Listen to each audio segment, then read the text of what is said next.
So I think one of the things we need to be aware of as we're talking about prompting the future is that AI is different. This time is different.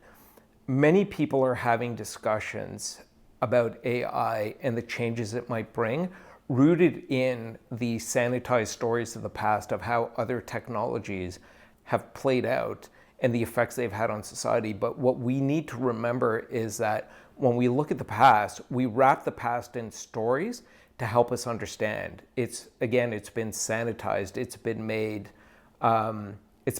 understandable. But if we actually got in the time machine and went back in the past, there's a whole lot of uncertainty and chaos through those transitions as well. And AI is unlike any other technology that we have created before. And we have to remember, we created this technology in terms of the scope and scale and speed at which it will play out across our society, across all facets of society, professionally, personally, culturally, so on and so forth. And I'm always reminded of what Ray Kurzweil said, is that in this century, we are going to experience 20,000 years of technological progress.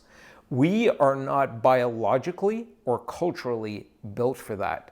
And that is why it is important to have these conversations about the future that we want to prompt, because the scale and speed of change that has already started to unfold is unlike anything we've ever experienced from the past. So we cannot necessarily use the past as our GPS for how we navigate the future, of how we navigate, how we leverage and harness this technology in service of us.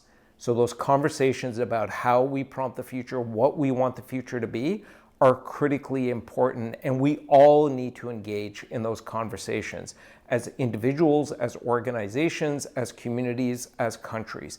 If we don't, we are doing ourselves a disservice, and we are doing a disservice to future generations, because the decisions, the stories we decide to make tomorrow's possibilities and reality will not only affect us, but they will echo for not just tens, but likely hundreds and perhaps thousands of years, just like the original Renaissance did.